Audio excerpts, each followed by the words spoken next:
Assalamualaikum warahmatullahi wabarakatuh.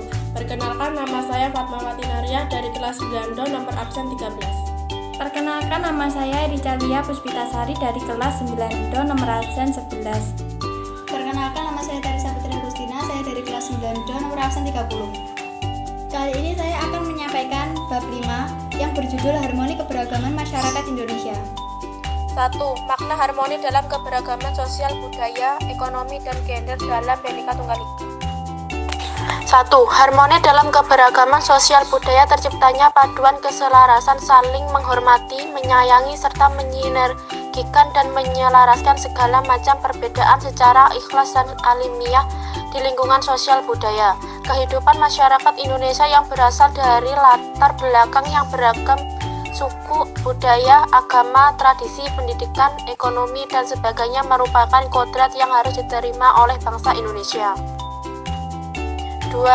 Harmoni dalam keberagaman ekonomi pada masyarakat, begitu juga dengan kondisi perekonomian masyarakat Indonesia beraneka ragam sesuai dengan tingkat penghasilan, pekerjaan, jabatan, maupun latar belakang pendidikan yang ditempuhnya, sehingga tarif hidup masyarakat pun berbeda-beda, ada yang berkecukupan maupun yang kurang mampu.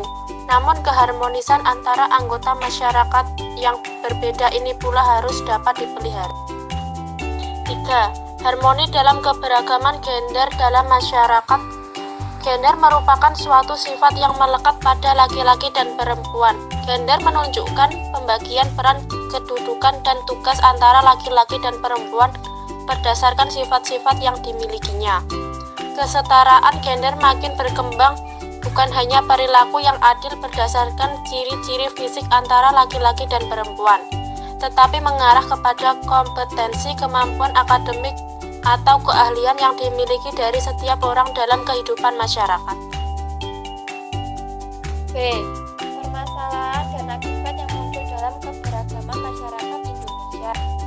Masalah sosial muncul akibat terjadinya perbedaan yang mencolok antara nilai dalam masyarakat dengan realita yang ada. Beberapa hal yang dapat menjadi sumber masalah sosial yaitu proses sosial dan bencana alam. Masalah sosial dapat dikelompokkan menjadi 4 jenis bakal menyebab antara lain ekonomi, budaya, biologis, dan psikologis. 1.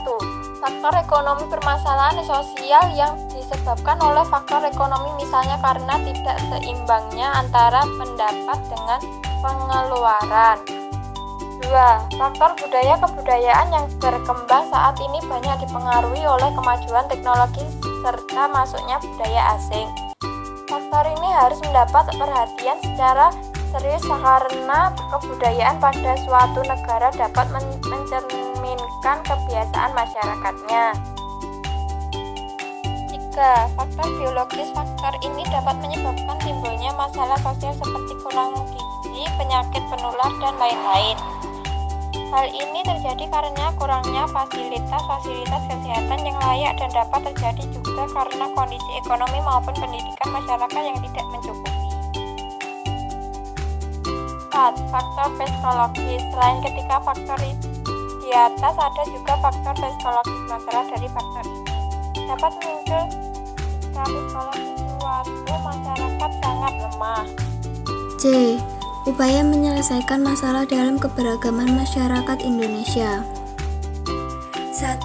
Upaya penyelesaian permasalahan sosial budaya. Strategi dalam upaya menyelesaikan permasalahan yang muncul dalam bidang sosial budaya. Tentu perlu ada peran serta dari seluruh lapisan masyarakat yang dikoordinasikan oleh pemerintah terkait. Salah satunya perlu meningkatkan kualitas kesehatan dan kesejahteraan sosial. Upaya meningkatkan kesejahteraan sosial dilakukan dengan membangun ketahanan sosial yang mampu memberi bantuan penyelamatan dan pemberdayaan terhadap penyandang masalah kesejahteraan sosial dan korban bencana, serta mencegah timbulnya gizi buruk dan turunnya kualitas generasi muda. 2. Upaya penyelesaian permasalahan ekonomi.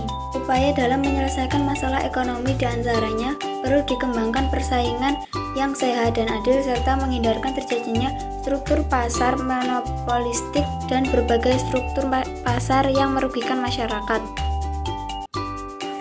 3. Upaya penyelesaian permasalahan gender. meningkatkan keterlibatan perempuan dalam proses politik dan jabatan publik, meningkatkan taraf pendidikan dan layanan kesehatan, serta bidang pembangunan lainnya untuk mempertinggi kualitas hidup perempuan, menyempurnakan perangkat hukum untuk melindungi setiap individu dari berbagai tindakan kekerasan, eksploitasi, dan diskriminasi. Sekian dari kami. Wassalamualaikum warahmatullahi wabarakatuh.